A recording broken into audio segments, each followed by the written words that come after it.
कुमार योगीराम सूरत कुमार योगीराम सूरत कुमार जय गुरुराया योगीराम सूरत कुमार योगीराम सूरत कुमार योगीराम सूरत कुमार जय गुरुराया योगीराम सूरत कुमार योगीराम सूरत कुमार योगीराम सूरत कुमार जय गुरुराया अरुणाचल शिव अरुणाचल शिव अरुणाचल शिव अरुणाचल ராம ராம ராம ராம.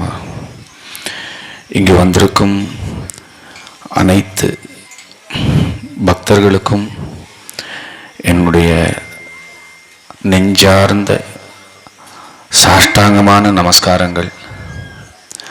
இந்த அற்புதமான கோயிலில் பேசக்கூடிய இந்த வாய்ப்பை ஏற்படுத்தி தந்த விசிறி சங்கர் சுவாமிகள் அவர்களுக்கும் செல்லப்பாண்டி அவர்களுக்கும், இன்னும் இதுக்கு பின்னாடி நிறைய பேர் இருக்காங்க,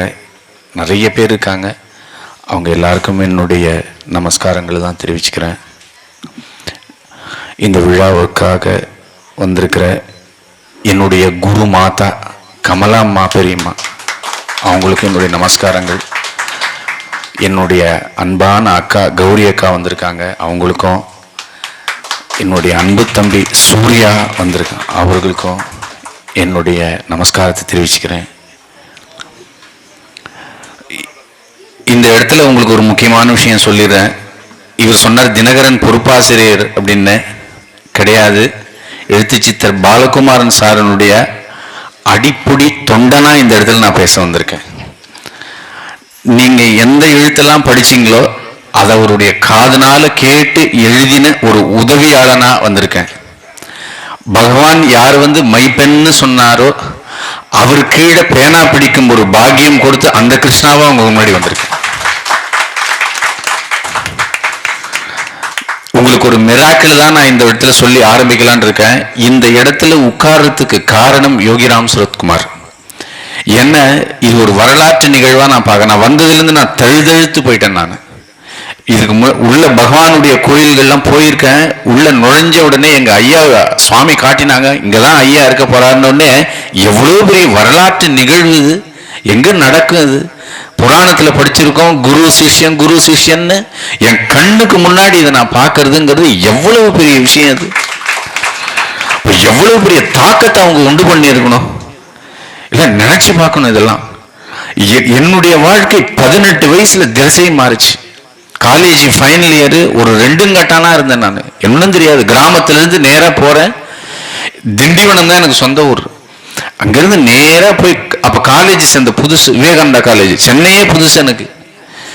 கொஞ்சம் சின்னதா என் விஷயம் சொல்லிட்டு நான் சப்ஜெக்ட் உள்ள போயிடுறேன். நான் அப்போ பாலகுமாரன் சாருடைய நெல்லுக்கு இறைத்த நீர்னு ஃபர்ஸ்ட் புக். எல்லாருக்கும் ஏதோ ஒரு புக்கு சம்மந்தம் இல்லாம வரும், பிளான் எல்லாம் வராது, அது அவங்க தான் தீர்மானம் பண்ணுவாங்க. அந்த புக்கை படிச்சுட்டு இவரை போய் பார்க்கணும் அப்படின்னு ஆசை வருது எல்லாரையும் போல. ஆனா இன்னும் ஒரு உண்மையை சொல்லணும்னா, யோகிராம் சுரத்குமாரை போய் பார்க்கணும். ஆனா பாலகுமாரன் சார் மேல அப்படி ஒரு பிரேமம் உருவாச்சு அந்த எழுத்துக்கு மூலமா. இவர் நமக்கு குருவா இருக்கணும் அப்படின்னு தெரியல, எது முன்னாடி எது பின்னாடின்ற ஒரு குழப்பம் இருந்தது எனக்கு. ஆனா நேரா திருவண்ணாமலைக்கு போனேன். ஆசிரம கட்டுப்பாடு பணிகள் நடந்துட்டு இருந்தது. 98வது வருஷம் அது. யாரும் இல்லை உள்ள. நேர பகவான் அப்படி உட்கார்ந்துட்டு இருந்தாரு, கையில சிகரெட்டு, பின்னாடி மாதாஜி எல்லாரும் உட்கார்ந்துட்டு இருந்தாங்க. கையை அப்படியே மேல தூக்கின. நான் ஒரே ஒரு வேண்டுதல் மட்டும் அவற்றை வச்சேன், உங்களை கடவுள்னு பாலகுமாரன் சார் சொல்றாரு, ஆனா எனக்கு தெரியல, எனக்கு ஒரே ஒரு ஆசை, பாலகுமாரன் சார் கிட்ட நான் வேலைக்கு சேரணும்னு வேண்டிட்டேன். அதுல இது துணி கூட இது கிடையாது. பாலகுமாரன் சார் கிட்ட நான் வேலைக்கு சேரணும், அவருடைய சங்கம் எனக்கு வேணும்னு அப்படின்னு அவர்கிட்ட கேட்டுட்டேன். 1998வது வருஷம் நான் அதை வேண்டிட்டேன். 2000வது அவர்கிட்ட நான் அசிஸ்டண்டா ஜாயின் பண்ணிட்டேன். எனக்கு என்ன ஆசைன்னா, ஏதோ சாஃப்ட்வேர்ல வேலை கிடைக்கணும், அங்க வேலை கிடைக்கும், ஏதோ வேண்டிட்டு இருப்பாங்க எல்லாரும், போய் வீடு கட்டணும். அது நான் எனக்கு எப்படி இந்த விசித்திரமான ஒரு ஆசை தோன்றுச்சுன்னே தெரியல. இன்னைக்கும் அந்த ஞாபகம் இருக்கு. நான் வேண்டிட்டு ஒரு கண்ணை திறந்து பாக்குறேன், அந்த நேரா பார்ல கையில இப்படி சிகரெட் பிடிச்சு விட்டாரு. இப்பதான் நினைச்சு பாக்குறேன், ஒரு மாதாஜி சொன்னாங்க, அம்மா சிகரெட் பிடிச்சு ஒரு பார்த்தாருன்னா அனுகிரகம் பாது அப்படின்னாங்க இல்லையா. அந்த மாதிரி ஒரு பாக்கியம் கிடைச்சது. 2000 இன்று வரை நான் அவருக்கு அசிஸ்டன்ட் தான். நடுவுல ஒரு இடத்துல வேலை செய்யறேன்னு ஒண்ணு இருந்தா கூட என்னுடைய எல்லாமே என்னுடைய ஐயா சொல்லி கொடுத்ததுதான். பாலகுமாரன் சாரை பத்தி எல்லாரும் தெரிஞ்சுக்கணும் அப்படின்னா முதல்ல புராண புருஷர்களை முதல்ல தெரிஞ்சுக்கணும். அவங்களோட கனெக்ட் பண்ணா மட்டும்தான் நம்ம பாலகுமாரன் சார் எவ்வளவு பெரிய விஷயம். நான் ஐயான்னு சொல்லுவேன், சில சமயம் ஐயப்பா சார்ன்னு சொல்லுவேன். புராணத்துல சுகபிரம்ம ரிஷி பரீட்சத்துக்கு எப்படி பாகவதம் சொல்லி கொடுத்தாரோ, புராணத்துல இப்ப நம்ம சமீப காலங்கள்ல எப்படி ஒரு உபனிஷத்துல இருக்கிற குரு சிஷ்யனுக்கு போதிப்பாங்களோ, எப்படி ராமகிருஷ்ண பரமஹம்சர் விவேகானந்தருக்கு போதிச்சாரோ, அதே போல அதே வருஷம் அதே விஷயம் இந்த இடத்துல யோகிராம் சுரத்குமாருக்கு பாலகுமாரன் அப்படி உட்கார்ந்தார். பாரத தேசத்தினுடைய மிகப்பெரிய பெருமை என்னன்னு கேட்டா, ஐயா அடிக்கடி சொல்வாரு, இந்த பாரத தேசம் எதனால வேரூன்றி இருக்குதுன்னு ஒரு முறை கேட்டார். நான் போய் சொன்ன ஒவ்வொரு விஷயமா சொல்லிட்டு வரும்போது, இந்த பாரத தேசம் எதுல வேரூன்றி இருக்குன்னா குரு சிஷ்ய சம்பந்தத்தினால வேரூன்றி இருக்குது அப்படின்னாரு. இந்த பாரத தேசம் உபனிஷத்தை எடுத்து ஃபுல்லா படிச்சு பார்த்தா கூட எல்லாம் குரு சிஷ்ய சம்பந்தம். குருவிலிருந்து கிருஷ்ணன், குருவிலிருந்து சிஷ்யனுக்கு கடத்துறது. இதுல மிகப்பெரிய விஷயம் என்ன நடக்கும் அப்படின்னா, பல சமயங்கள்ல அது மௌனத்துல போய் நடக்கும். ரமண பகவான் ஒருத்தர் போய் கேட்கிறாரு, உபதேசம் ஏதாவது பண்ணுங்கன்னு மௌனமா இருக்காரு அந்த இடத்துல. அப்ப சொன்னாரு, உபதேசம் ஆயிடுத்துப்பா அப்படிங்கிறாரு. என்னன்னா மௌனத்தினால உபதேசம். யோகிராம் சுரத்குமார் கிட்ட பகவான் கிட்ட ஐயா மௌனத்தினால உபதேசம் வாங்கியிருக்காரு, சொற்களால உபதேசம் வாங்கியிருக்காரு, சிகரெட்டை எடுத்து பத்த வச்சு உபதேசம் வாங்கியிருக்காரு. வேற யாருக்குமே அந்த விஷயம் கிடையாது. ஐயா என்கிட்ட அடிக்கடி சொல்லுவார், போன உடனே சாந்தாம்மா எல்லாம் இருக்காங்க, அம்மா சொல்லுவாங்க, Balakumar let us smoke first அப்படின்பாரா. ஃபர்ஸ்ட் நம்ம சிகரெட் எடுத்து பிடிச்சிடுவோம் அப்படின்பாரான். யாராவது ஒரு ஞானிக்கு முன்னாடி, ஏன்னா இதுக்கு பின்னாடி ஒரு சுவாரஸ்யமான விஷயம் இருக்கு. எங்க ஐயா ஃபர்ஸ்ட் அவருடைய ஆன்மீக தேடல்ல குரு வேணுங்கிற ஒரு கொதிப்பு நிலை அவருடைய 10 வயசுல இருந்து ஸ்டார்ட் ஆயிருக்கு. ஒரு அபூர்வமான விஷயம் என்கிட்ட சொன்னார் ஒரு முறை. அப்படியே மத்தியானத்துல உட்கார்ந்து அப்படியே பேசிட்டு இருக்கும் பொழுது, காஞ்சி மகாபிரிவா என்ன தேடிண்டு வந்த கதை தெரியுமா உனக்கு அப்படின்னாரு. ஏன்னா தெரியாது அப்படின்னாரு. இவர் சின்ன வயசுல என்ன பண்ணிருக்காருன்னா, காஞ்சி மகாபிரிவா மயிலாப்பூர்ல இருக்கிற சான்ஸ்கிரிட் காலேஜ்ல ஒரு முகாம் போட்டிருக்காரு. அவர் போயிட்டு மகாபிரிவா எந்த பக்கமா வருவான்னு யாருக்கிட்ட கேட்டிருக்காரு. உள்ள யாரோ கவனிச்சாருக்கா, பெரியவாளுக்கு எப்படி தெரியும் தெரியல. ராயப்பேட்டால இவங்க குடியிருக்கிற பக்கமா மகாபிரிவா அப்படி வரும்பொழுது, இங்க ஒரு பையன் எத்தனை மணிக்கு நான் வருவேன்னு ஏதோ கேட்டாராமே, அந்த பையன் பேரு என்னன்னு கூப்பிட்டு விசாரிச்சிருக்காரு. இது எங்க ஆரம்பிக்கிறதுன்னு பாருங்க. பாலகுமாரன் ஐயாவுக்கு குலகுரு சம்பிரதாயத்துல குரு காஞ்சி மகாபிரிவர். அதுக்கப்புறமா என்ன பண்ணிருக்காரு, இவருடைய முன்கை சுருக்கம் படிச்சவங்களுக்கு தெரியும், கௌடியா மடத்துல உட்கார்ந்து இவரு உபதேச தீட்சை வாங்கி இருக்காரு. ஒரு குருநாதர் கிட்ட அந்த மந்திரத்தை சொல்லியிருக்காரு. அதாவது அந்த இன்பான் ஃபயர் அப்படியே உள்ளுக்குள்ள அவருக்கு இருந்துட்டே இருந்திருக்கு. அதுக்கப்புறம் தன்னுடைய ஒரு வாலிப வயதுல ஜெயகிருஷ்ணமூர்த்தியினுடைய உபதேசங்களை போய் கேட்கிறார். உபதேசங்கள் கேட்டு கமெண்ட்ரிஸ் ஆன் லிவிங் கேட்டுட்டு வரும்பொழுது இவருக்குள்ள வேற ஒரு டேர்ன் ஒன்று ஸ்டார்ட் ஆகுது. பொதுவாக பக்தி அப்படின்னு சொல்றாங்களே, அது என்ன? பொதுவாக எல்லாரும் கடவுள் என்று சொல்கிறாரு, அது என்ன? இப்ப ஜெயகிருஷ்ணமூர்த்தி சொல்கின்ற ஒரு விஷயம், அது என்ன? ரமணருடைய விசாரம் என்ன? யார்கிட்டயாவது உட்கார்ந்து இதை நம்ம பேசினா தானே நமக்கு தெரியும். யாராவது நமக்கு உட்கார்ந்து நம்ம கேட்கிற கேள்விகள்லாம் பதில் வேணுமே. எனக்குள்ள குதிச்சுன்னு இருக்கிற ஒரு ஃபயரா இருக்கிற ஒரு ஆவி போல இருக்கிற அந்த கொஸ்டினை யாருகிட்ட போய் கேட்கறது? மகாபெரியவர்கிட்ட போவோம் அப்படின்னு போறாரு. மகாபெரியவர்கிட்ட போன உடனே மகாபெரியவர்கள் என்ன பண்றா, சுற்றிலும் பிராமணர்கள், வைதிக பிராமணர்கள், கணபாட்டிகள், வேத அத்தியனம் பண்ணவர்கள், அவங்களாம் உட்கார்ந்து பேசிட்டு இருக்கிற ஒரு சபை அது. அப்ப இவர் என்ன நினைக்கிறாருன்னா, மனசுக்குள்ளார நான் கேட்கிற மாதிரியான கேள்விகள்லாம் இவரால பதில் தர முடியுமான்னு ஒண்ணு கேட்கிறாரு. இன்னொரு விஷயமும் இருக்கு, எனக்கு அடிக்கடி சிகரெட் வேற பிடிக்கணும். எங்க ஐயா உங்களுக்கு எல்லாரும் தெரியும், 10 பாக்கெட் குடிப்பேன் அப்படின்பாரு. சரி, யார்கிட்ட போய் இதை நான் கேட்கறது? மகாபெரியவர்கிட்ட கோரிக்கை வைக்கிறாரு. அந்த இடத்திலேயே இப்படி ஒரு வசதியா அப்படி ஜாலியாவும் இருக்கணும், இன்னொன்னு ஃப்ரீயாவும் இருக்கணும், இந்த மாதிரி ஒரு குரு எனக்கு நீங்க அமைச்சு கொடுங்க அப்படின்றாரு. மகாபரிவா நேரா அப்படி பாக்குறாரு. பார்த்துட்டே இருக்கும்போது ஒரு பழத்தை ஒண்ணு உருட்டி விடுறாரு. குறுக்கில் என்ன பண்ணா, இந்த பிராமணர்கள் யாரோ ஒருத்தர் வந்து அந்த பழத்தை எடுத்துன்னு விடுறா. இவர் என்னடா அப்பா எப்படி வந்தா நமக்கு பிரசாதம் நம்ம பக்கம் வராது போல. இவர் என்ன பண்ணாரு, விடாப்படியா உட்கார்ந்துட்டு இருக்காரு. கடைசியில பெரியவா ஒரு பழத்தை உருட்டி விடுறாரு.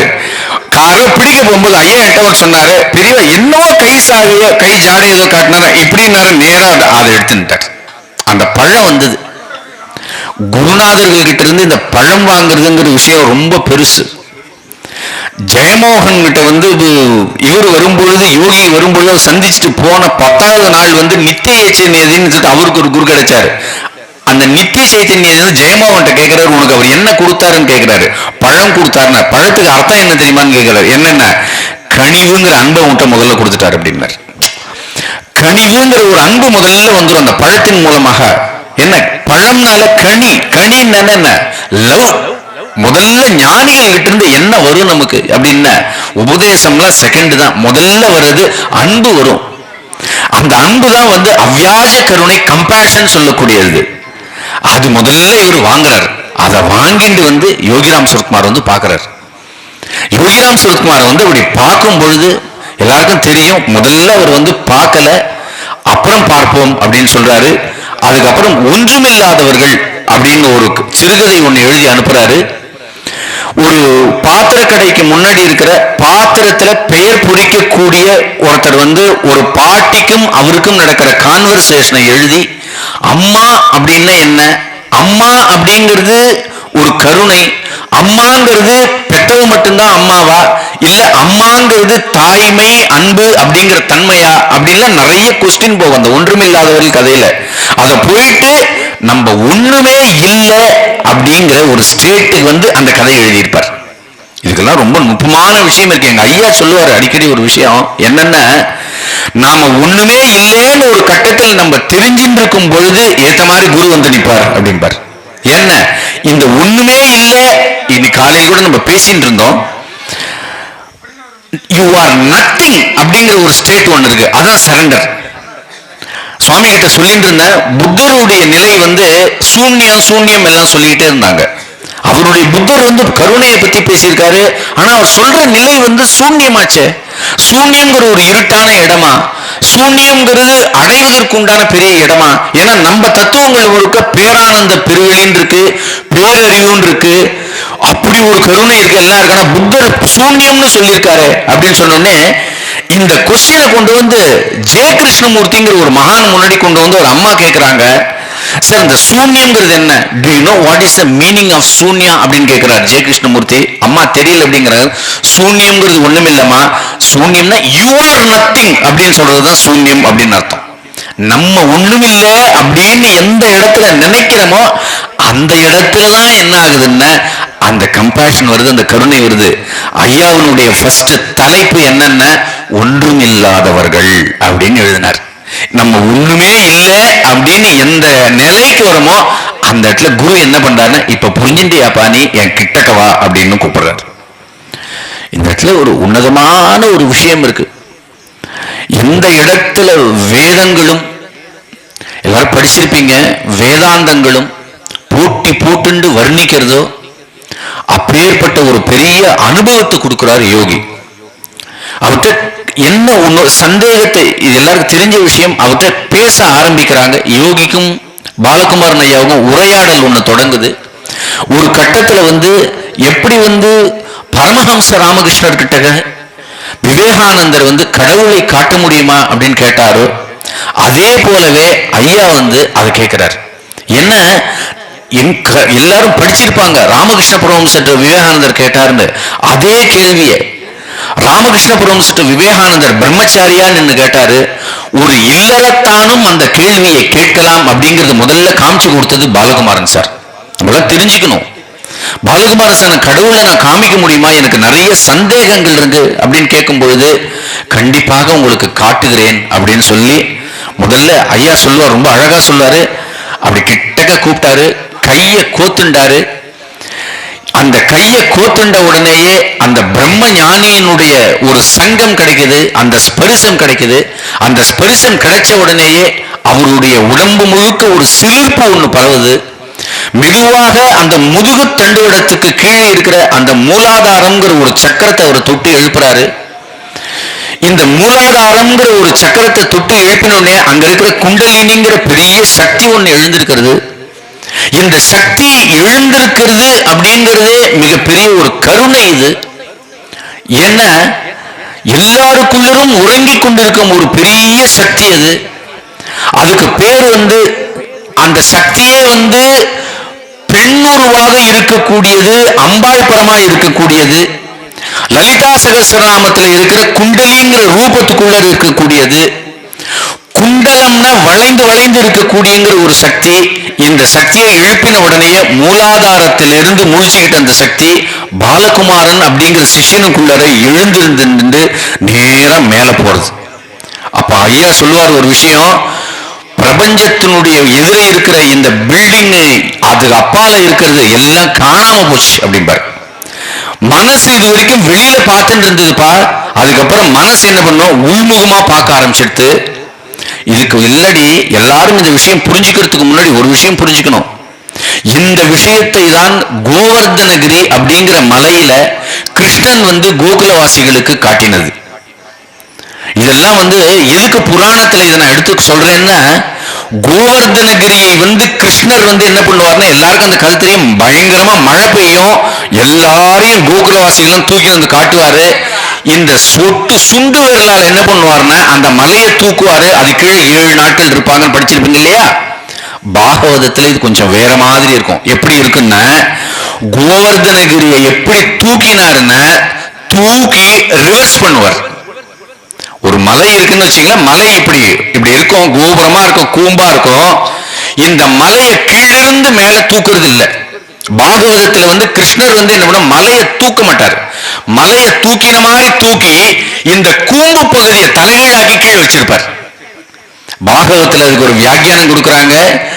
உங்களுடைய மனசுங்கிற பிரபஞ்சத்தை ஜென்ம ஜென்மமா பார்த்துட்டு இருக்க ஒரு மனசை அந்த கோகுலவாசிகளுக்கு அப்படி திருப்பி தாம்பக்கமா கிருஷ்ணன் திருப்பிண்டான் அப்படின்னு இருக்கும். வெளி பிரபஞ்சத்திலேயே ஓடிட்டு இருக்கிற மனசை தாம் பக்கமா அப்படி கிருஷ்ணன் திருப்பிண்டான். அதுதான் கோவர்தனகிரியினுடைய மகா தத்துவம். இதையே யோகிராம் சரத்குமார் ஐயாவுக்கு காமிச்சிருப்பாரு. இது வரைக்கும் வெளிமுகமாவே சென்று கொண்டிருந்த பாலகுமாரன் என்கிற அவரை உள்பக்கமா திருப்புறாரு. அந்த உள்பக்கமா திருப்புறதுக்கு எதை உபயோகப்படுத்துகிறார்னா, குண்டலினிங்கிற ஒரு சக்தியை உபயோகப்படுத்துறார்.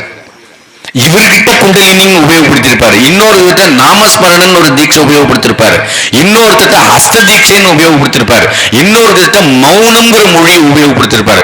குரு எந்த ஃபார்ம்ல உங்களுக்கு உபதேசம் பண்றாங்கன்றது தெரியாது.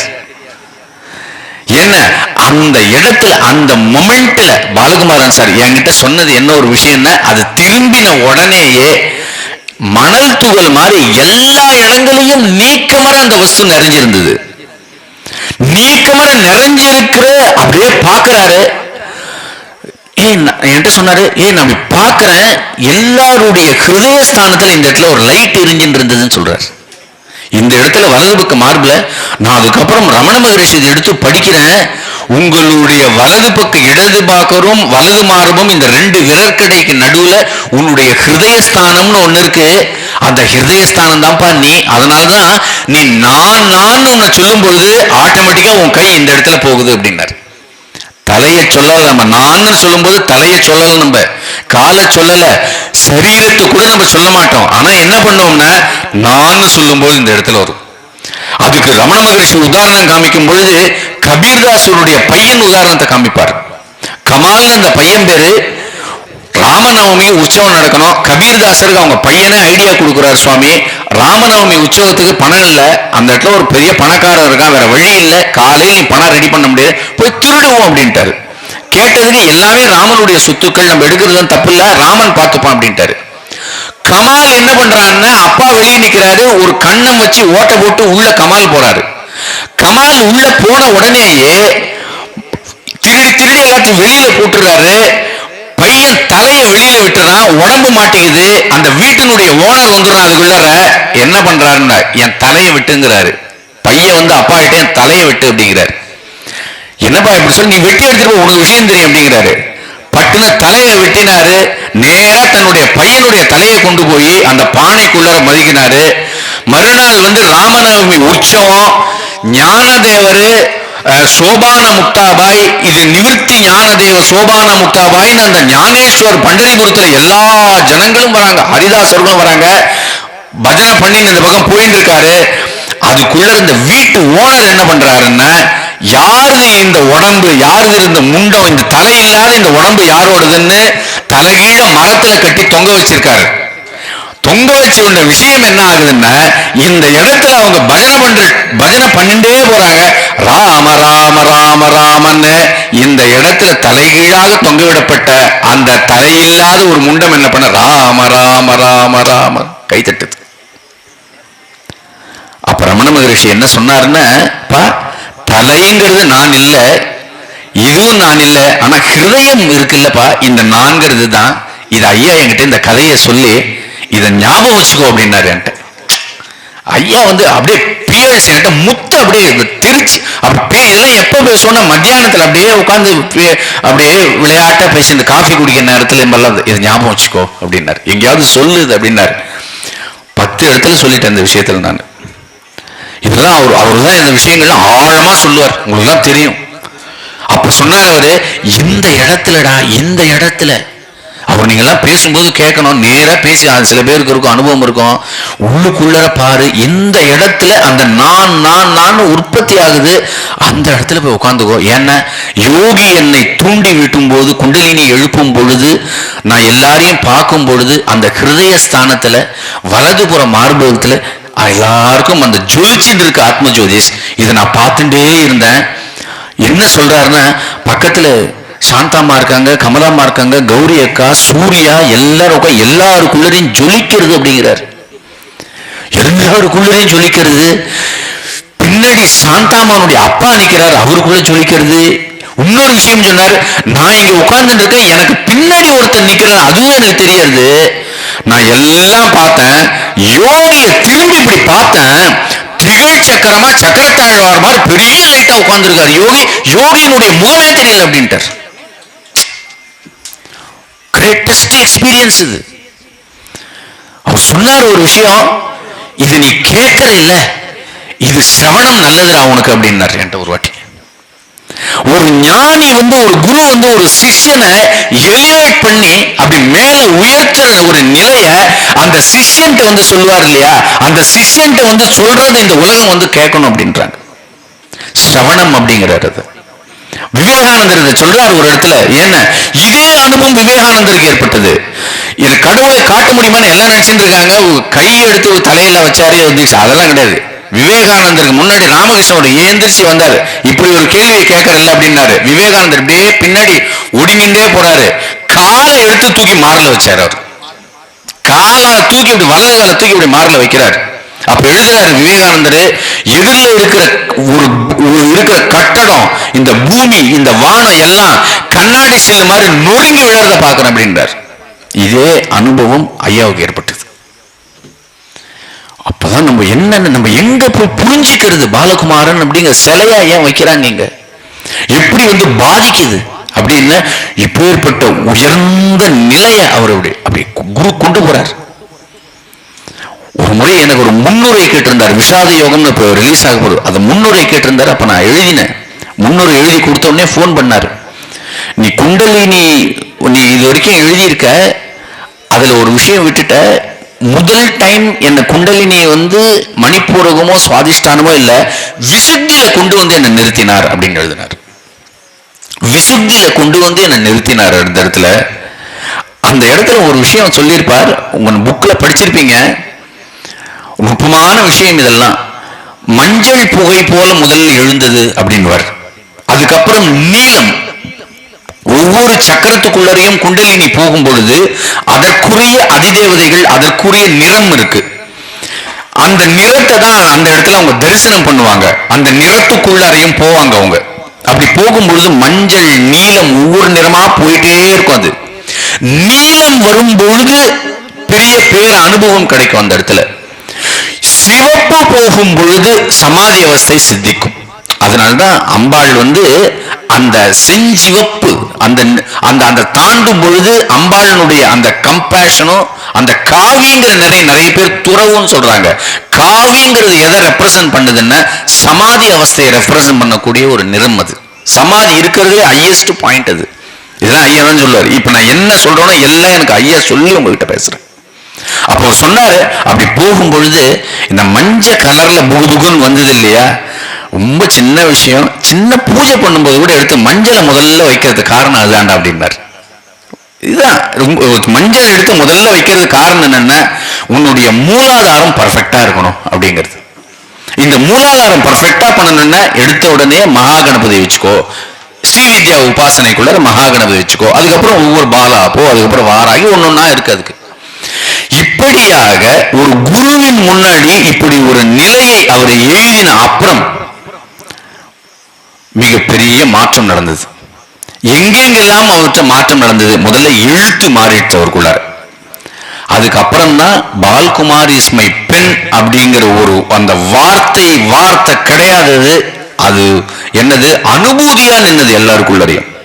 சிலதெல்லாம் வார்த்தை கிடையாது. எங்கேயோ திண்டிவனத்துல உட்கார்ந்துட்டு இருக்காங்க, எங்கேயோ விளாத்துக்குளத்துல உட்கார்ந்துட்டு இருக்காங்க, எங்கேயோ இருக்காங்க. ஒண்ணு மட்டும் ஞாபகம் வச்சுங்கோ, ஒரு பெரிய ஞானி இருக்கார், அவர் சொல்லுவார், sir when you get out of from this stream அப்படிம்பாரு, நீங்க இந்த கான்சியஸ்ல இருந்து, நீங்க இந்த இல்யூஷன் என்று சொல்லப்படுகிற இந்த பிரபஞ்சத்திலிருந்து யார் நீங்கினார்களோ அந்த நீங்கினவனுடைய பாதிப்பு உங்களை எல்லாரும் பாதிக்கும். ஒரு ஞானியினுடைய இந்த இடத்துல இருந்து ரமண மகரிஷியிலிருந்து மகாபரிவர் ஒரு பெரிய உபதேசம் ஒண்ணு கொடுத்தாரு ஒரு வாட்டி. நீங்க எல்லாரும் கோயிலுக்கு போங்க அப்படின்னாரு. எல்லா பிரதோஷம் கோயிலுக்கும் போங்க, எல்லா ஏகாதசியும் விரதம் பெறுங்க. ஏன் அப்படின்னா, இங்க இருந்து ஒருத்தர் வெளியில போறதுக்கு ஹெல்ப் பண்ணும் அப்படின்னாரு.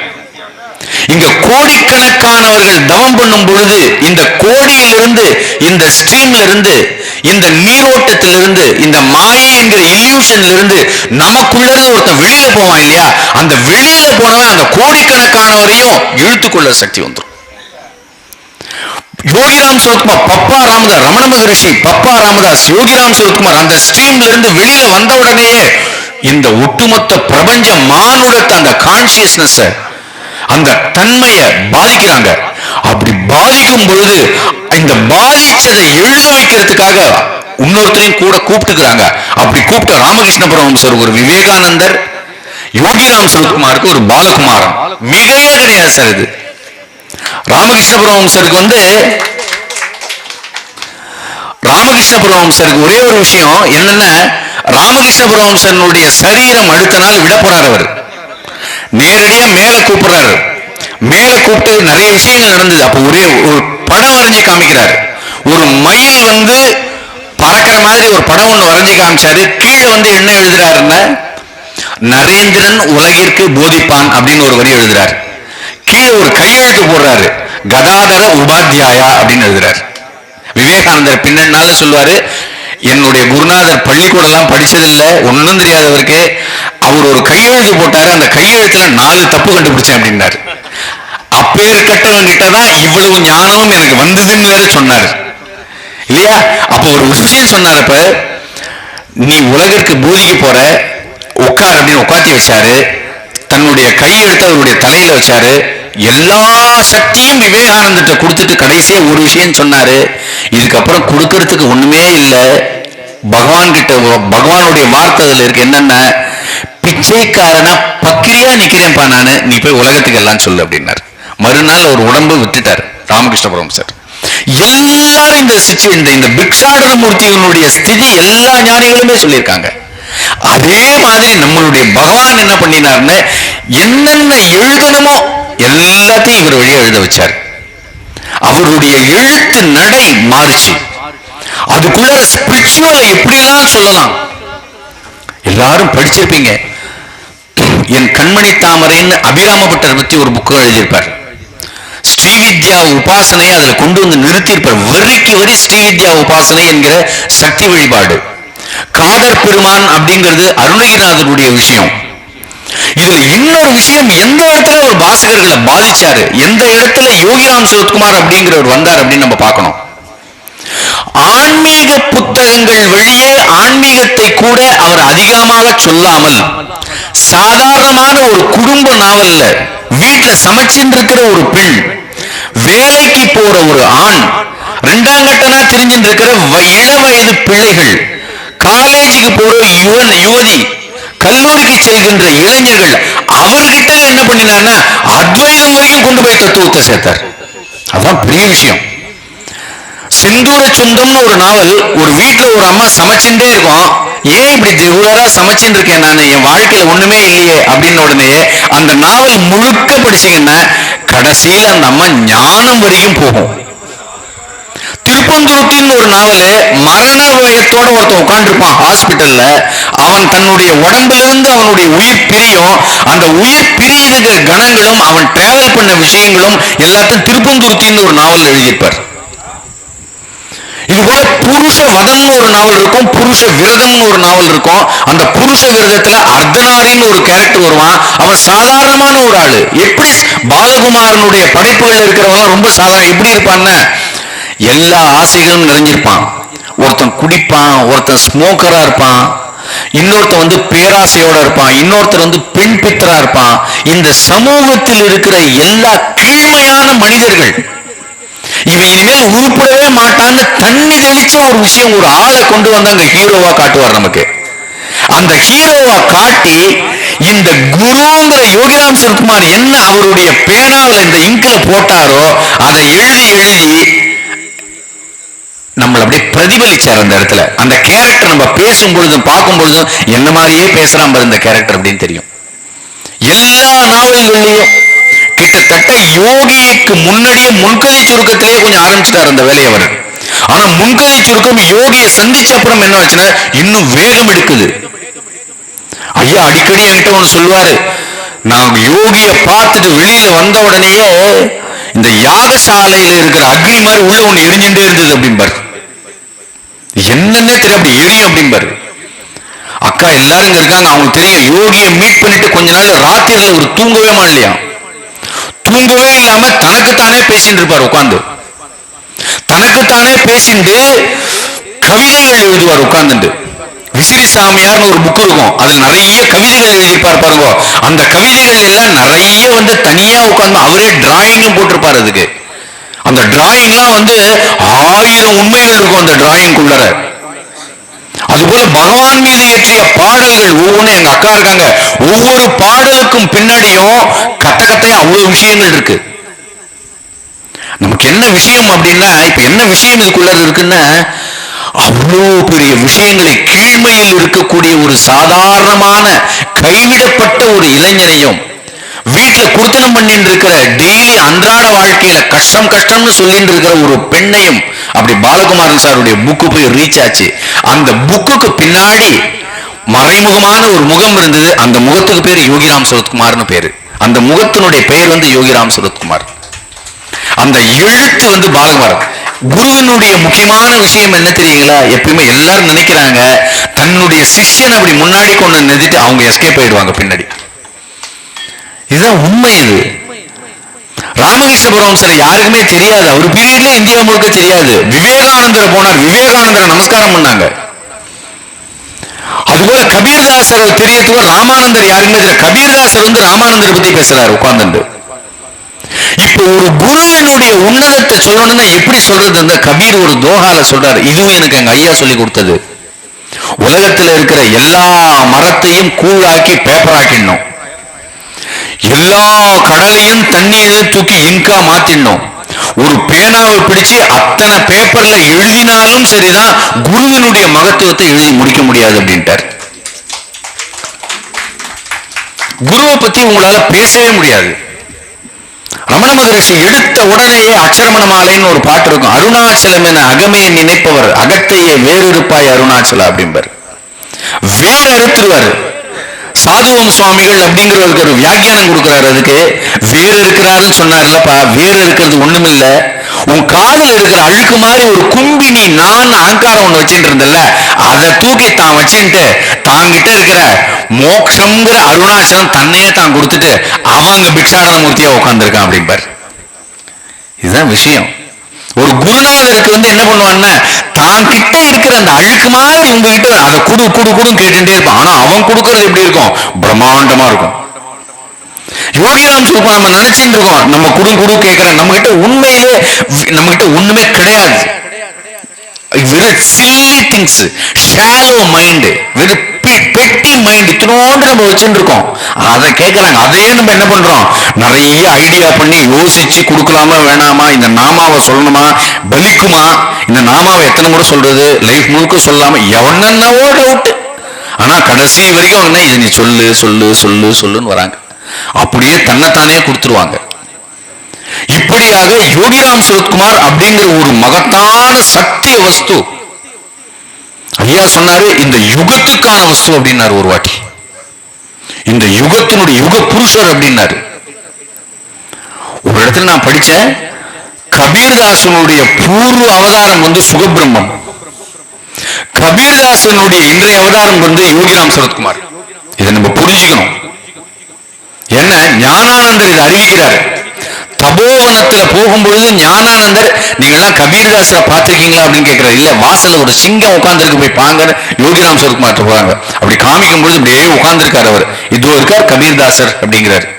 கபீர்தாசர் கதைக்குள்ள போகும்போது சுகபிரம்மம் தான் இது அப்படின்னு காட்டுறாங்க. அப்ப நம்ம என்ன பண்ணணும்னா, எந்த பாகவதத்துல பரீட்சத்து அப்படின்னு ஒருத்தன் மரணத்தை எதிர்நோக்கி உன்னை 7 நாள்ல செத்துருவடா நீன்னு உட்கார்ந்து இருந்தாங்க, ராஜாவுக்கு யார் உபதேசம் பண்ணாங்களோ அவரே திரும்பவும் வந்து, நான் யோகிராம் சுரத்குமாரா வந்திருக்கேன், நான் உங்களை விடமாட்டேன் அப்படின்னு வந்திருக்காரு. இப்போ அந்த விடமாட்டேன் வந்திருக்கிறவர்கிட்ட ஒரு பேனா ஒண்ணு வந்தது. அந்த பேனாவை கொண்டு வந்து இங்க கொடுத்தார். அந்த பேனாக்கு பேரு பாலகுமாரன் பேரு. அது எழுதி எழுதி எழுதி தீராத பக்கங்கள்.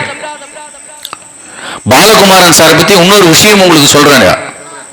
எல்லாரும் என்ன பண்ணுவாங்க, மரண படுக்கையில் உட்கார்ந்து கூட என்ன பண்ணுவாங்கன்னா, தன் சரீரம் மறந்து போயிடும், உடம்பு கிடையா கிடப்பாங்க, எழுத்து ஞாபகம் வராது. நான் சாட்சி, பெரியமா இருக்காங்க, எல்லாரும் சாட்சி. ஆஸ்பத்திரியில மே 15ஆம் தேதி அன்றைக்கு மத்தியானம் 12:05 மரணம் அடைய போறாரு. மே 14 அன்னைக்கு நான் போறேன். ஆக்சிஜன் மாஸ்க் மாட்டியிருக்காங்க சார். அந்த மாஸ்கை எடுத்துட்டு எனக்கு கொடுக்க வேண்டிய மகாபாரத கதையை கடைசி வரைக்கும் சொல்லிட்டு இருக்கார். இதெல்லாம் வந்து நான் நேர்ல பார்த்தேன். இதெல்லாம் நான் அதை வச்சு ஒரு புக் ஒன்று எழுதினேன், நினைவு தடங்கள்னு ஒரு புக் ஒன்று எழுதினேன். ஆக்சிஜன் மாஸ்க் நான் உள்ள சூரிய தம்பி என்ன கூட்டிட்டு போறான், அப்பாவை பார்க்கலாம் வான்னு. உள்ள போய் ஐயாவை நான் அப்படி பாக்குறேன். எங்க ஐயா என்கிட்ட ஒரே ஒரு வார்த்தை சொன்னாரு, கண்ணு நான் இந்த வாட்டி தாங்க மாட்டேன்டா அப்படின்னாரு. அதெல்லாம் சொல்லாதீங்க ஐயா அப்படின்னா. இல்லடா இந்த வாட்டி நான் தாங்க மாட்டேன் அப்படின்னாரு. அப்ப சொல்லும் பொழுது, டேய் மகாபாரதம் கேசட்டு நாளைக்கு வர அத்தியாயம் ரெடி பண்ணிட்டேன், அவங்க எழுதிடுவாங்க அப்படின்னு சொல்லிட்டு கடைசியா இந்த மகாபாரத மாஸ்கை எடுத்துட்டு கடைசியா போட்டு முடிச்சு என்கிட்ட கேசட் கொடுத்தாரு. இதெல்லாம் வந்து சான்ஸே கிடையாது. இதுக்கு பின்னாடி நம்ம நொந்துப்போம். எப்பேற்பட்ட உடம்புல மூச்சு இறைக்குது. மாஸ்க் நீங்க 5 நிமிஷம் எடுத்தாலே மூச்சு வாங்க உயிர் போயிடும். அந்த நேரத்திலையும் கதை சொல்லிட்டு இருக்காருன்னு உள்ளுக்குள்ள யார் இருக்காங்கிறத நம்ம புரிஞ்சுக்கணும். நம்ம எல்லாம் குணம், நம்ம எல்லாம் என்ன பண்றோம்னா ஒரு குணரூபமா நாம ரூப பிரபஞ்சமா இதை பாக்குறோம், நாம ரூபத்தோட பார்த்துட்டு இருக்கோம். இதுக்கு பின்னாடி நிர்குண வஸ்துவா அந்த அருணாச்சலேஸ்வரர் இருக்கார். குரு கூப்பிட்டு இப்ப குணம் குறிகளோட இதை பார்த்தல, இப்ப நிர்குண வஸ்துவா ஒரு அருணாச்சலர் இருக்காருல்ல, அதை பாரு அப்படிங்கிறாரு. அதை காட்டினார். எங்க ஐயா சொன்னாரு, அதுக்கு மேலிருந்து நீல நிறத்தை ஒரு ஒளி எங்கேயோ போச்சுடா அப்படிம்பார். அந்த மலையிலிருந்து நீல நிற ஒரு ஒளி ஒண்ணு போச்சு.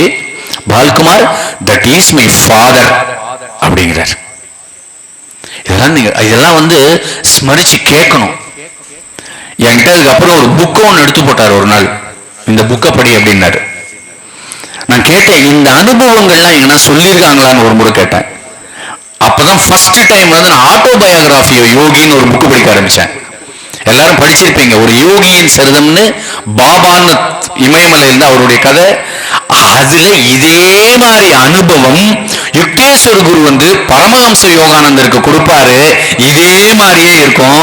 இந்த அனுபவத்தை ரமண மகரிஷி ஒரு இடத்துல சொல்லியிருக்காரு. இதே அனுபவத்துல மகத் அனுபவம் அப்படின்னு நம்ம ஒரு விஷயத்த மகத்தானதுன்னு சொல்றோம் இல்லையா, மகத்தானது அப்படின்னு நம்ம பார்த்துட்டு இருக்கிற இந்த பிரபஞ்சம் தாண்டி எது இந்த பிரபஞ்சத்தை இயக்குகிறதோ அந்த மகத்தை தரிசனம் பண்ணுவான் இல்லையா, அதுக்கு பேரு மகத் அனுபவம்னு பேரு. அந்த மகத் அனுபவத்தை யோகி ஐயாவுக்கு காட்டியிருக்கார். ஒண்ணு பாக்கி கிடையாது. இந்த நீங்க எழுதப்பட்ட பின்னாடிக்கு இருக்கிற ஒவ்வொரு எழுத்துக்கும் பின்னாடி என்ன இருக்குன்னா அந்த மகத் அனுபவம் இருக்கு. எழுதப்பட்ட ஒவ்வொரு நாவலுக்கும் பின்னாடி என்ன இருக்குன்னா அந்த மலையினுடைய எம்டிக்குள்ள இருந்து என்ன ஒரு சத்திய வஸ்து இருந்ததோ அதை எங்க ஐயா பார்த்தாரு. பார்த்த எங்க இடத்துல எழுதி வச்சிருந்தாரு. அது வந்துடும். எங்க ஐயா கதை சொல்லும் பொழுது உள்ள டேப் ரிகார்ட்ல சொல்லுவாரு. டேப் ரிகார்ட்ல சொல்லும் பொழுது ரொம்ப ஆச்சரியமா இருக்கும். நான் கதவை திறந்து உள்ள போய் திரும்ப வந்து என்ன வர்றது என்னையே மறந்துடுவாரு. நீ உள்ள வந்தியான்னு கேட்டாரு ஒரு வாட்டி என்கிட்ட. ஏன்னா எனக்கு காது கேட்காது, நான் கதை சொல்லும் பொழுது கண்ணு சில சமயம் தெரியாது அப்படின்னாரு. அந்த கதைக்குள்ளார போய் உட்கார்ந்துட்டு தானே தன்னை மறந்துன்னு இருக்கிற ஒரு உயர்ந்த நிலையில தான் ஒரு கதையெல்லாம் சொல்லியிருக்காரு. ஏய் இந்த கதையை படி, இது என்ன மீறி வந்திருக்கு அப்படிம்பார். சில கதைகள்லாம் நான் பின்னாடி சிலதெல்லாம் எழுதும் போது நான் ஃபீல் பண்ணியிருக்கேன்.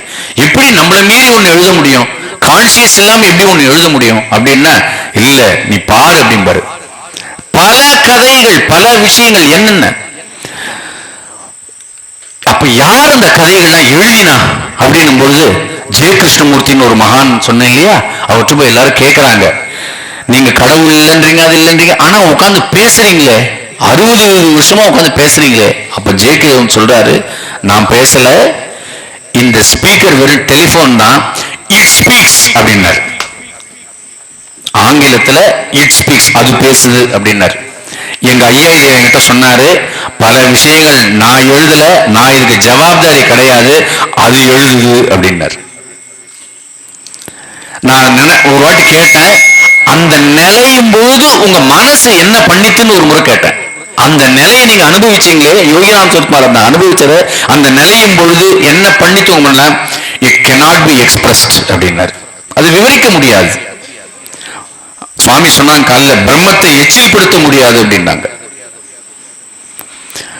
இப்போ இதுக்குள்ளார இருக்கிற இன்னொரு விஷயம், சூக்ஷ்மமான விஷயம் என்ன அப்படின்னா, இந்த டோட்டல் மானுடத்தினுடைய விழிப்புணர்வு, அந்த கான்சியஸ் என்று சொல்லக்கூடிய அந்த மண்டலத்தையே கொண்டு வந்து அந்த ஞானிகள் பாதிக்கும் பொழுது இந்த எழுத்தும் உங்களை வந்து பாதிக்கும். ஞானிகள்ல நம்ம பார்க்கறது அப்படிங்கறது உங்களை தனித்தனியா ஞானி பார்த்துட்டு இருக்க மாட்டாரு, ஒரே ரவுண்டா ஒரே பல்கா. ஞானிகள் நமக்குதான் அவரு அவன் அவன் அவன் அப்படின்னு பாக்குறோம். ஆனா ஞானிகள் எப்படின்னா ஒண்ணு ஒண்ணு பார்க்கும், அவ்வளவுதான் வித்தியாசம். இங்க இருக்கிற எல்லாரும் ஒண்ணு, அவ்வளவுதான். அந்த ஒண்ணு கிட்ட ஒண்ணு பேசிட்டு இருக்கும். சாட்சி உள்ள இருக்கிறார் பகவான், பின்னாடி இருக்கிற லிங்க ரூபம் இருக்கு இல்லையா, அதனுடைய தத்துவம் தெரிஞ்சுங்க. லிங்கோத்பவம்னு பேர் இந்த லிங்கத்துக்கு. திருவண்ணாமலையே லிங்கோத்பவம் தத்துவம். அந்த லிங்கோத்பவத்துல விஷ்ணு கீழே போய் தேடுவாரு, மேல போய் தேடுவாரு. அந்த லிங்கம் முடியாம இருக்கும். அதுக்கு ஒருத்தர் விளக்கம் ஒருத்தர் எழுதும் பொழுது அதுக்குள்ளரையே நின்று அதையே தேடுறாரு, அதனால அவர் கண்டுபிடிக்க முடியல அப்படின்ட்டாரு. அதுக்குள்ளரையே உட்கார்ந்துக்கிட்டு அதையே நம்ம தேடிக்கிட்டு இருக்கோம். ஆக்சுவலா ஞானி என்ன பண்றாருன்னா, நீ தேடுற இல்ல, இந்த தேடுற முதல்ல யாருன்னு பாருன்றாங்க. இந்த யாருன்னு பாரு அப்படிங்கிற அந்த விசாரத்தை பாலகுமார் என்னுடைய எல்லா நாவல்களும், தன்னை அறிதல், நீங்க உங்களை தெரிஞ்சுக்குங்க, நோ யுவர் செல்ஃப், நீ உன்னை அப்சர்வ் பண்ணு, உன்னுடைய எண்ணங்களை பார்த்துக்கிட்டே இரு. பாலகுமாரன் சாருடைய 99% ஒர்க் வந்து அற்புதங்கள் எதுவுமே இருக்காது அவர் புக்ல. என்ன இருக்குன்னா கம்ப்ளீட் வேதாந்தம், கம்ப்ளீட் பிலாசபி. யார்கிட்ட பேசினாரு, உங்களுக்கு தெரியலன்னு கூட பரவாயில்ல, நான் உங்க வீட்டுல பேசிட்டு இருந்தார். பயம்னு ஒண்ணு வருதா, பயத்தை ஒத்து பாருப்பா அப்படிம்பாரு. துக்கமா இருக்கா, துக்கத்தை ஒத்து பாருன்னு சொல்லியிருக்காரு. கடுமையான எண்ணங்கள் வருதா, ஒத்து பாருன்னு சொல்லியிருக்காரு. இந்த கடுமையான கவலை வருதுன்னா நேரடியா கவலைன்னு அவர் எழுதல, அவருடைய கதாபாத்திரங்கள் படக்கூடிய அந்த கவலையை, நீங்கள் உங்கள் வாழ்க்கையில் படக்கூடிய அந்த கவலையை அதுல எழுதி, அதை நீங்க கொண்டு போய் உங்களை அதை கரெக்டா பொருத்தி, இப்ப உன்ன மாதிரியே அவனும் கவலைப்படுறான்ல அப்படிங்கிறது கீழே வந்துட்டு, இந்த கவலை உனக்குள்ளரே வரையும், இந்த கவலை கொஞ்ச நேரம் ஒத்து பாரு அப்படின்னு சொல்லி கொடுத்தார். அவருடைய வார்த்தைகள்லாம் வீரியமா இருக்கும். நேரில் அவங்களுக்கு பழகினவங்களுக்கு தெரியும், சாட்ட மாதிரி இருக்கும். ஹை பவர்ல இருப்பார். ஐயா இப்படி உட்கார்ந்து இருக்கும் பொழுது, பாலகுமாரன் ஐயா உட்கார்ந்து இருக்கும் பொழுது நான் போயிருக்கேன். ஏதாவது பிரச்சனை இருக்கு, ஏதாவது ஒரு மன உளைச்சல் மாதிரிலாம் இருக்கும். உள்ள போய் உட்காருவேன். அந்த ரூம்ல அந்த கதவை அப்படி சாத்திட்டு உட்கார சொல்லுவாரு. ஒரு 10 நிமிஷம் அவர் கண்ணை மூடிப்பாரு, கையை இப்படி மேல தூக்கி வச்சுப்பாரு. நீ கொஞ்சம் கண்ணை மூடுறா அப்படிம்பாரு. அப்படி கண்ணை மூடினோம்னா அவர்கிட்ட இருக்கிற அந்த சைலன்ஸ் நம்மள அழகா சூழ்ந்துக்கிறது தெரியும். எப்படி ஒரு அடுப்பங்கரைக்கு முன்னாடி உட்கார்ந்தோம்னா ஒரு 5 நிமிஷத்துக்குள்ளார அந்த நெருப்பு நம்மள அப்படியே சுத்தி அணைக்குதோ, அது போல பாலகுமாரன் ஐயா முன்னாடி இப்படி உட்காரும் பொழுது அவர் என்ன பண்ணுவாருன்னா, அவரு முதல்ல தனக்குள்ளார தான் போயிடுவார். உங்க புக்கெல்லாம் படிக்கிறது எல்லாம் சத்தியம், ஞாபகம் வச்சுங்க. தனிமையில இருப்பார் அவரு. அந்த தனிமையில இருக்கும்போது அவருக்குள்ள போயிருக்கும்போது கண்ணை மூடுன்னு சொன்ன அப்புறம் மெதுவா நம்மளுடைய மனசு ஓய்ச்சல் அப்படியே அடங்கும், மெதுவா அப்படியே அடங்கும். நம்ம எண்ணங்கள் அப்படியே சமணப்படும். என்ன பிரச்சனை இப்ப சொல்லு அப்படிம்பாரு. சொல்றதுக்கே அங்க ஒண்ணு இருக்காது. அவருடைய பிரசன்ஸே மாத்திவிடும். இது என்னுடைய நேரடியான அனுபவம்.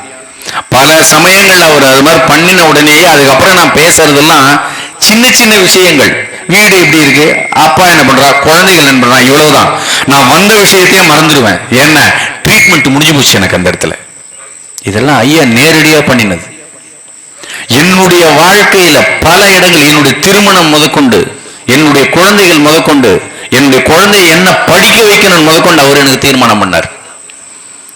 ஒரு குருநாதர், நீ என்ன இது பண்ணு, இதை முதல்ல நீ எழுது, இதுல இருந்து அதுக்கு போ. என்னுடைய முதல் நூலையே அவருக்கு தான் நான் சமர்ப்பணம் பண்ணேன். எல்லா இடங்களையும் இன்ச்சு பை இன்ச்சா வழி நடத்தினார். பல சமயங்கள்ல வந்துட்டு யோகிராம் சுரத்குமாரனுடைய கோபம் எப்படி இருக்குமோ அந்த மாதிரி இருக்கும் அவருடைய கோபம். எல்லாரும் சொல்லுவாங்க, பின்னாடி நான் வந்து ஏன் இவ்வளவு கோபப்படுறாரு, நான் பின்னாடி சிலதெல்லாம் எழுத ஆரம்பிச்சும் பொழுது துர்வாசருடைய கோபத்தை சொல்லும் போது புராணத்துல அழகா ஒரு வார்த்தை ஒண்ணு போடுறாங்க. என்ன வார்த்தைன்னா, துர்வாசர் வரக்கூடிய கோபம் கோபம் இல்ல, ஸ்தான கோபம்னு பேர். அதுக்கு அந்த ஸ்தானத்துல அந்த கோபம் அங்க படணும், இல்லைன்னா இங்க வேலை நடக்காது. பாலகுமாரன் ஐயா கிட்ட அப்படி அகங்காரத்தோட போய் நிக்க முடியாது யாருமே. சீவிடுவார் அப்படியே சீவி. பொறுமையா போய் உட்கார்ந்தீங்கன்னா ஏதாவது கத்துக்கலாம் அவர்கிட்ட இருந்து. கத்துக்கிற போது கூட நீங்க நடிச்சுக்கிட்டுலாம் இருக்க முடியாது. உட்கார்ந்து நீங்க ஏதாவது கான்வர்சேஷன் அப்படியே பேசிக்கிட்டே இருக்கும் பொழுது அவராகவே படிச்சு பதில் கொடுப்பாரு. அதை வச்சுட்டு நீங்க போயிட்டு இருக்கணும். உட்கார்ந்த உடனே ஒரு ஆளை ரீட் பண்றதே டிஃபரெண்டா இருக்கும். பல சமயங்கள்ல நான் பார்ப்பேன், அவர் உட்கார்ந்து இருக்கும்போது சைடு போஸ் வந்து எனக்கு ஆச்சரியமா இருக்கும். யோகிராம் சுரத்குமார் மாதிரியே இருக்கும் இந்த சைட்ல அவருக்கு. ஏன்னா உள்ளுக்குள்ளார அந்த தியானம் பண்ணி பண்ணி பண்ணி பண்ணி எப்படி வந்து ஒரு தேனி வந்து பட்டாம்பூச்சியா மாறுதோ, தான் பட்டாம்பூச்சியா மாறணுங்கிற மாதிரி. பட்டாம்பூச்சி உதாரணம் பாகவதத்துல இருக்கு சுவாமி. என்ன தேனி வந்து தனக்குள்ள நினைச்சுக்கிட்டே இருக்கும் நான் பட்டாம்பூச்சியா மாறணும் அப்படின்னு. இவர் என்ன பண்ணிருக்காருன்னா உள்ளுக்குள்ளார அந்த நாம ஸ்மரணம் ஓடி ஓடி ஓடி ஓடி என்ன பண்ண, தன்னுடைய ரூபமே முகமே அவருக்கு பல பல பல பலன்னு இருக்கும். நம்மள மாதிரி முகம் வந்து தூங்கவே தூங்காது பாலகுமாரன் ஐயாவுக்கு. எந்த ஒரு விஷயம் இது வரைக்கும் நம்மள தள்ளி போடுறோம்னு ஒரு விஷயம் வச்சிருக்கோம், போஸ்ட்பான் பண்றது, நாளைக்கு நாளைக்கு நாளைக்குன்னு. பாலகுமாரன் ஐயா ஜென்மத்தில் அந்த விஷயத்தை நான் பார்த்ததில்லை. அவர்கிட்ட திட்டு வாங்குறவங்க என்ன பண்ணினாலும் இந்த ஒரு விஷயத்துல வாங்கி மாட்டிப்பாங்க. நாளைக்குன்னு ஒரு விஷயம் போஸ்ட்பான் பண்ண மாட்டாரு. இன்னைக்கு முக்கியம். அவருடைய வைராகியம் யாருக்குமே வராது. ஒரு நாவலை முடிச்சாருன்னா அடுத்த நாள் எல்லாம் என்னை கூப்பிட்டு சொல்லுவாரு, மல்லாந்திராது அப்படிம்பாரு அடிக்கடி. என்கிட்ட மல்லாந்திராதரா ஒரு நாவல் எழுதி என்ன எழுதுறன்னு கேட்பாரு. இல்ல ஒரு 3 மாசத்துக்கு முன்னாடி மல்லாந்திர நீ அப்படிம்பாரு. மல்லாரவே மாட்டாரு அவரு. என்னன்னா அடுத்த நாவல் புது நாவலை கிரியேட் பண்ணுவாரு. அடுத்து புதுசு ஃபயர் மாதிரி இருக்கும் அப்படியே. அதனால அவருடைய எழுத்து, அவருடைய எல்லாம் தாண்டி அவர்கிட்ட இருந்தது ஞான பொக்கிஷம். ஒரு குரு கிட்ட இருந்து என்ன வேணும் அப்படின்னு கேட்கும் பொழுது அவர் ஒரு வாட் சொன்னாரு, அருணாச்சலேசர்ட்ட நீ என்னடா போய் கேட்ப அப்படின்னு கேட்டேன். என்ன கேட்கறதுன்னு முதல்ல கத்துக்கோ. ஒரு ராஜா கிட்ட போய் 1/4 கிலோ கத்திரிக்காய் கேட்காத அப்படின்னாரு. ஒரு ராஜா கிட்ட போய் 1/4 கிலோ கத்திரிக்காய் கேட்பியா நீ? அருணாச்சலேசர் என்ன கேட்பான், ஞானம்ங்கிறது என்ன கூட தெரியவனா, ஆனா குரு வந்து ஞான ஸ்வரூபம், எனக்கு ஞானத்தை கொடுங்கோன்னு கேளுங்க அப்படின்னாரு. இந்த ஞானத்தை முழுசா தன்னுடைய 272 நாவல்லையும் எழுதி தள்ளினார். பாலகுமாரன் அப்படிங்கிறவர் எழுத்து சித்தர் மட்டுமல்ல, அவர் ஒரு ஞான சித்தர் அப்படின்னு சொல்லி இந்த வாய்ப்பு அளித்தவங்க எல்லாருக்கும் நான் நமஸ்காரம் பண்ணி இருக்கிறேன். நம பார்வதி பதையே ஹர மகாதேவ. கோபிகா ஜீவனஸ்மரணம் கோவிந்தா கோவிந்தா. சத்குருநாத் மகாராஜ்க்கு ஜெய்.